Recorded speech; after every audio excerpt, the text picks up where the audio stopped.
The Israeli military has provided new details that changed its initial account of the killing of 15 emergency workers near the southern Gaza city of Rafah last month, but said investigators were still examining the evidence.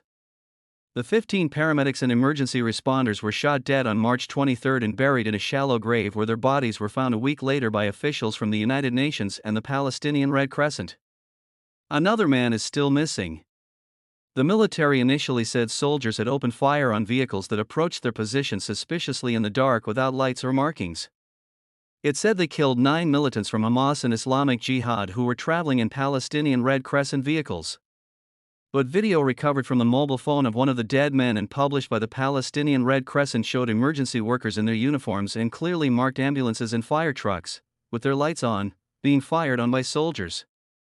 The only known survivor of the incident, Palestinian Red Crescent paramedic Munir Abed, also said he had seen soldiers opening fire on clearly marked emergency response vehicles.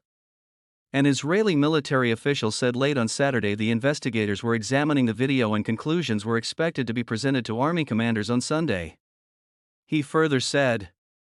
He said the initial report received from the field did not describe lights, but said investigators were looking at operational information and were trying to understand if this was due to an error by the person making the initial report. What we understand currently is the person who gives the initial account is mistaken. We're trying to understand why.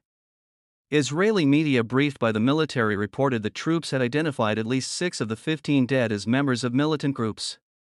However, the official declined to provide any evidence or detail on how the identifications were made, saying he did not want to share classified information. Stating further, he told reporters at the briefing late on Saturday that according to our information, there were terrorists there, but this investigation is not over.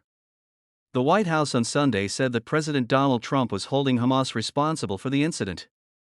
Hamas uses ambulances and more broadly human shields for terrorism, said Brian Hughes, a spokesperson for the National Security Council.